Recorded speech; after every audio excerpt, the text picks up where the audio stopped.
নিয়ে বেরিয়ে যেতে হবে।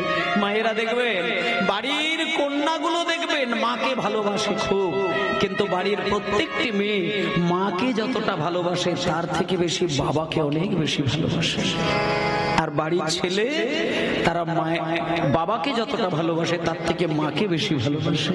আজকে নরোত্তম হঠাৎ করে ঘুমিয়ে থাকতে থাকতে দেখলো বাবা ঘুমাচ্ছে, স্বপ্নের ঘরে ঘুম ভেঙে গেল, উঠেই বাবাকে প্রণাম করল। চিরকালের জন্য বেরিয়ে যাচ্ছেন বৃন্দাবনে, বাবাকে প্রণাম করে বাবার চরণধুলো মাথায় নিয়ে বেরিয়ে যাবে। তারপরে মা ঘুমাচ্ছে, ঘুমন্ত মায়ের চরণে যেই স্পর্শ করলো নরোত্তম, আমি চলে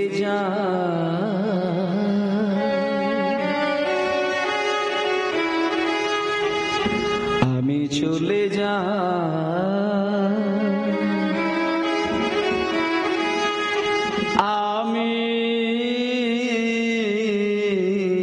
চলে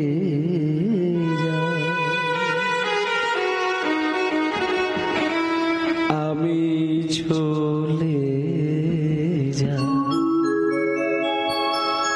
আমি চলে ও মা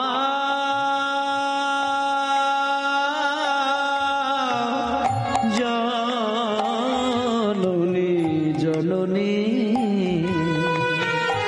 আমায় দাও গো পীড়া। ও মা জননী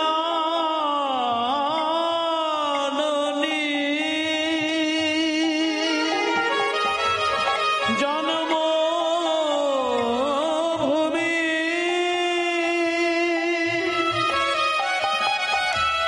দাও গো বিদায়। হরি বল হরি বল।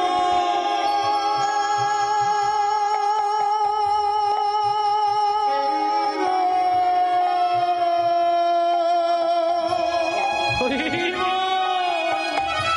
মা গো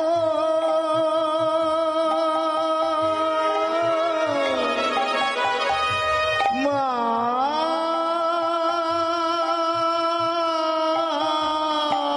গো মা গো আমি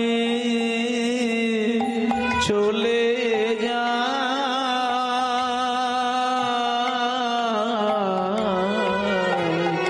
আমি চলে আমি চলে ও মা জননী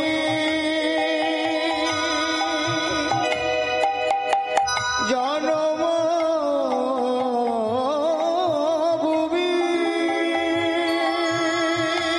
হরি বল হরি বল। মা গো আমি চলে আমি চলে আমি চলে ঘুমন্ত পিতা মাতাকে প্রণাম করে জন্মভূমির ধুলো বুলিয়ে নিয়ে সারা জীবনের জন্য ঘর ছেড়ে বেরিয়ে গেলেন। ছোট্ট ছেলেটাকে মা বাবা চিরকালের জন্য হারাবে এটা ভাবতেও পারে না, ঘর থেকে বেরিয়ে গেল। মধ্যরাত ছুটছে, কোথায় বৃন্দাবন কোথায় বৃন্দাবন, ছুটতে ছুটতে ছুটতে ছুটতে পৌঁছে গেল বিহার। বাংলা থেকে ছুটতে ছুটতে বিহার পর্যন্ত চলে গিয়ে বিহারের একটা গভীর জঙ্গল, সেই জঙ্গলে অজ্ঞান হয়ে আছাড় খেয়ে পড়ে গেল। ভাগ্যক্রমে সেই পথ দিয়ে এক ব্রাহ্মণ যাচ্ছিলেন। যেতে যেতে যেতে যেতে হঠাৎ নরোত্তমকে দেখতে পেয়েছে। তাড়াহুড়ো করে সেই ঠাকুরমশাই নরোত্তমের কাছে বসে গিয়ে দেহটাকে কোলের ওপরে তুলে নিয়ে হাতের ওপরে মাথাটা রেখে জলের ছিটে দিয়ে জ্ঞান ফিরিয়ে দিয়েছে। খোকা, এই নরোত্তম, এই নরোত্তম, নরোত্তম, এই নরোত্তম, ওঠো বাবা। এ কি, কে আপনি? কে আপনি? আমাকে নরোত্তম নরোত্তম করে ডাকছেন, কে আপনি? কে? নরোত্তম, তুমি আমাকে চিনবে না, আমি কে জানো?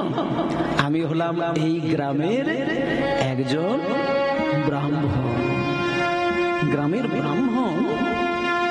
আচ্ছা ঠাকুর মশাই, আপনি এই গ্রামের ব্রাহ্মণ, কিন্তু আমি তো এই গ্রামের ছেলে। আপনি আমার নাম জানলেন কি করে? আমি যে নরোত্তম এটা আপনি জানলেন কেমন করে? ও আচ্ছা আচ্ছা আচ্ছা, আমি নাম জানলাম কি করে? শোনো শোনো শোনো শোনো, আমি আসলে শুধু ব্রাহ্মণ নয়, আমি একজন নামকরা বড় জ্যোতিষী। আমি লোকের মুখ দেখলে সব বলে দিতে পারি। আপনি জ্যোতিষী? আপনি আমার সম্পর্কে কি কি জানেন একটু বলবেন? যেহেতু জ্যোতিষী, আপনি তো আমার সম্পর্কে সব জানেন, তাহলে বলুন না যে আমার সম্পর্কে আর কি কি জানেন? তোমার সম্পর্কে সব জানি, সব জানি, সব জানি। শুনবে? আমি বলবো, শুনে না। তুমি হচ্ছ রাজার ছেলে, তোমার মনে মনে একটা বৈরাগ্য উদয় হয়েছে। তুমি মাঝরাত্রিতে স্বপ্নের ঘরে একজনকে দেখেছো। তুমি মধ্যরাত্রিতে তোমার ঘুমন্ত পিতামাতাকে প্রণাম করে তুমি বৃন্দাবনের পথে। ও মা, হে কি! আপনি তো সবই বলে দিতে পারছেন। তাহলে বাবা ঠাকুর, আপনি একটা কাজ করবেন, আপনি যেহেতু সব জানেন, তাহলে আমাকে শুধু একটু বলে দেবেন বৃন্দাবনে যেতে গেলে আমার আর কটা দিন সময় লাগবে?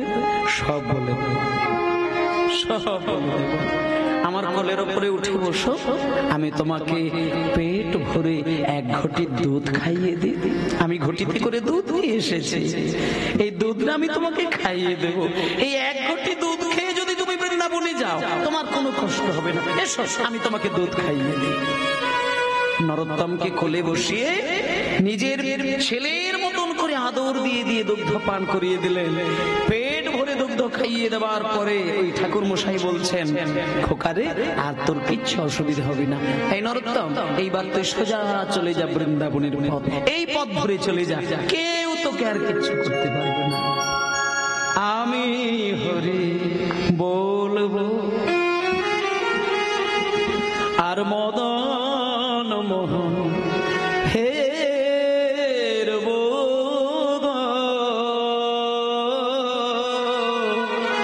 আমি হরি বলবো রাধা মদন মোহন হে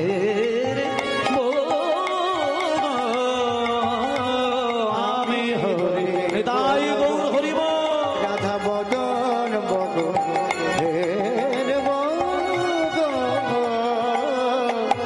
আমি হরি বলবো। এইভাবে ব্রজের পথে চলবো আমি এইভাবে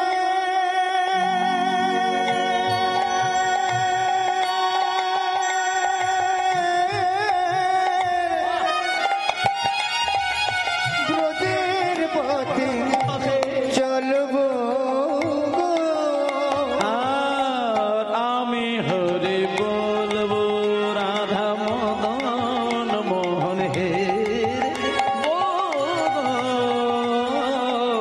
আমি হরি বলবো রাধা মদন মোহন হে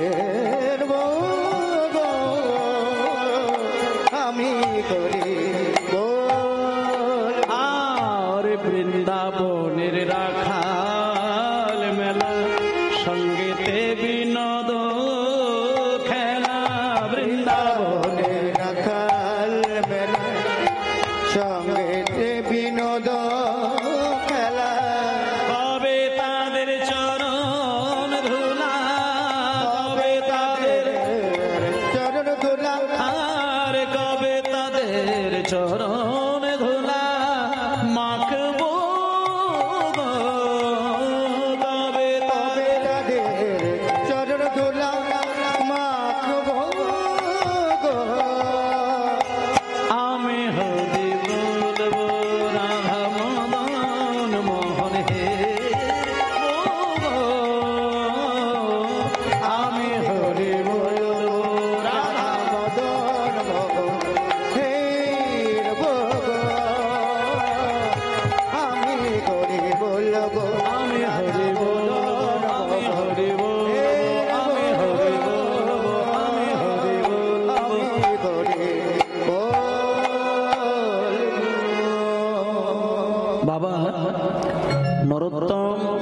বাবাকে ত্যাগ করে বিহার চলে গেছিল। এবার বিহারের জঙ্গলে এক ব্রাহ্মণ তার জ্ঞান ফিরিয়ে দিয়ে দুধ খাইয়ে দিয়ে আবার দ্বিতীয়বার হাঁটা শুরু করলো। মাঝখানে অনেকগুলো মাস কাটার পরে উত্তর প্রদেশে চলে গেল। এবার উত্তর প্রদেশে গিয়ে একটা গাছের তলা দেখতে পেয়ে, ছায়া দেখতে পেয়ে, ভালো পরিবেশ দেখতে পেয়ে নরোত্তম একটু বিশ্রাম নেবার জন্য গাছের তলাতে একটু শুয়েছে।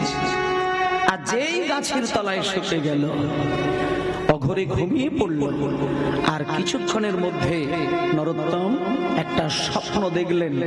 দুজন পরম বৈষ্ণব নরোত্তমকে দেখা দিলেন। তারা ঠকঠকে বৃদ্ধ, এক খণ্ড সাদা কাপড় তাদের হাঁটুর উপরে তোলা রয়েছে। নরোত্তম প্রশ্ন করল, কে আপনারা? আমার চোখের সামনে দাঁড়িয়ে রয়েছেন, আপনাদের কি নাম? নরোত্তম। তুমি আমাদেরকে চিনতে পারবে না। আমরা কে জানো? এই যে আমাকে দেখছো, আমি হলাম বড় ভাই, আমার নাম রূপ গোস্বামী পাদ। আর এই যে তুমি পাশে দেখতে পাচ্ছ, এ হলো আমার মেজু ভাই, এর নাম সনাতন গোস্বামী। আমরা না নরোত্তম দুই ভাই পৃথিবীতে নেই, আমরা নিত্যলীলায় চলে এসেছি। বৃন্দাবনে গেলে তুমি আমাদের দুই ভাইয়ের সমাধি দেখতে পাবে। আমরা স্বপ্নে তোমাকে দেখা দিতে এসেছি। কেন জানো? একটা সংবাদ দেবার জন্য, একটা খবর তোমাকে জানানোর জন্য।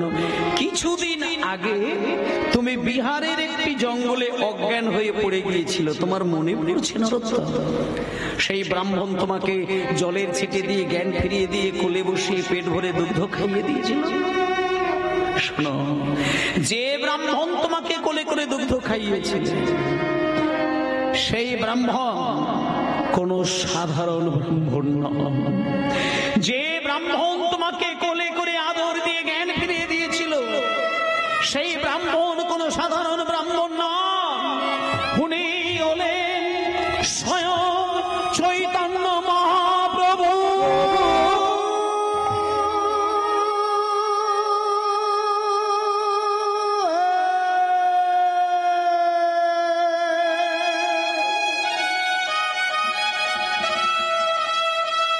মায়েরা, হঠাৎ নরোত্তমের ঘুম ভেঙে গেল। ঘুম ভেঙে গিয়ে দেখলো যে দুজন বৈষ্ণব এতক্ষণ দাঁড়িয়েছিলেন তারা নেই, উধাও। তাদের পদচিহ্ন ধুলোর মধ্যে পড়ে রয়েছে। ওই ধুলোর মধ্যেই গড়াগড়ি দিতে দিতে নরোত্তম কেঁদে উঠল, ঠাকুর তুমি আমার সামনে দেখা দিলে, আমাকে আদর দিলে, মাথায় জল ছিটে দিয়ে জ্ঞান ফিরিয়ে দিলে, দুধ খাওয়ালে, একটা বার তুমি ধরা দিলে না যে তুমি ভগবান। ঠাকুর, ঠাকুর, কে তোমায় চিনিতে পারে,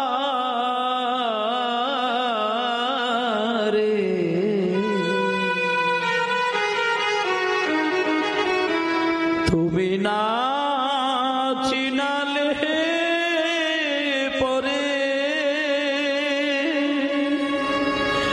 ঠাকুর কে তোমায় চিনিতে পারে, তুমি না চিনালে পরে। হরি হরি বল। কে তোমায় চিনিতে পারে, তুমি না চেলালে পরে ঠাকুরকে তোমায় চিনিতে পারে, তুমি না চেনালে পরে।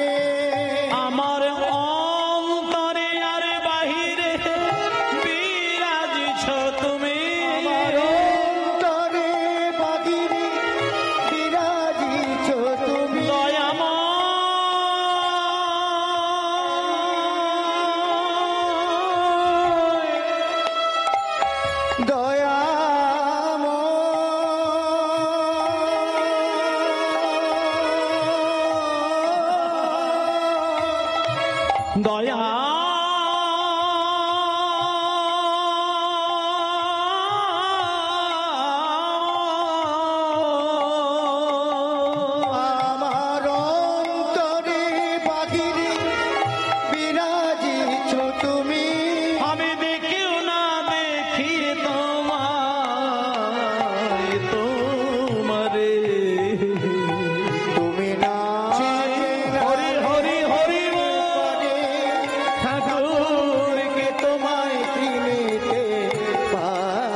তুমি না চেনালে পরে। নিতাই গৌর হরি বল, গৌর হরি বল, গৌর হরি বল। ভগবানের কৃপা ছাড়া কোনোদিন ভগবানকে চেনা যাবে না। মায়েরা, আপনারা প্রত্যেক দিন ভগবানকে ডাকেন, কিন্তু যদি কোনোদিন সত্যিকারের ডাকটা দিয়ে ফেলেন, যে ডাকে ভগবানের চোখে জল এসে যায়, হাজারবার কাঁদতে গিয়ে একটা দিন হয়তো সত্যিকারেরই কান্না কেঁদে ফেললেন, যে কান্নায় ভগবানও কেঁদে ফেললেন, সেই দিন যদি কোনোদিন হয়, তাহলে জানবেন আপনার ওই চোখের জলের মূল্য দেবার জন্য ভগবান হাত বাড়িয়ে সেবা পাবেন। তবে আপনি তাকে চিনতে পারবেন না। ভগবান যদি কোনো ভক্তের কান্না সহ্য করতে না পারে, তার কাছে আসে পাগল বেশে আসতে পারে, পাগলির বেশে আসতে পারে, কোনো ভিখারির বেশ ধারণ করে, গুরু বৈষ্ণবের বেশ ধারণ করে আসতে পারে। আমরা ধরতে পারি না, চিনতে পারি না, কারণ ভগবান নিজে থেকে যদি স্বরূপটা কাউকে না দর্শন করায়, কেউ ধরতে পারবে না। নিতাই গৌর হরি বল, হরি বল। ভগবানের লীলা পরম ব্রহ্মা পর্যন্ত চিনতে পারে না। সৃষ্টিকর্তা ব্রহ্মা, তিনিও কিন্তু কৃষ্ণের লীলা বুঝে উঠতে পেরেছিল না। তাই বৃন্দাবনে কৃষ্ণের চারিদিকে ঘোরা 9 লক্ষ ধেনু, 24 জন সখা হরণ করে পর্বতের গুহার মধ্যে অজ্ঞান করে আটকে অচেতন করে রেখে দিয়েছিলেন। যতবার বৃন্দাবনে যায় ততবার নতুন করে কৃষ্ণ 9 লক্ষ গুরু 24 জন সখার রূপ ধরে, চিনতে পারে না, বারবার হরণ করে নেয়। কেন চিনতে পারে না? ভগবান নিজে যদি না ধরা দেয়, কোনোদিন বুঝতে পারে না। অবশেষে ব্রহ্মাকে পর্যন্ত তার অভিশাপ পেতে হয়েছিল কৃষ্ণের কাছ থেকে। আজকে স্বয়ং মহাপ্রভু, স্বয়ং মহাপ্রভু সেই চৈতন্য দেব আজকে নরোত্তমের কাছে ব্রাহ্মণের বেশে এত কথা বলল, একটা বড় নরোত্তমকে ধরা দিল না, আমি সেই চৈতন্য মহাপ্রভু। হরি বল, হরি বল। যখন মহাপ্রভুর কথা শুনতে পেল, নরোত্তম পাগল হয়ে কাঁদছে।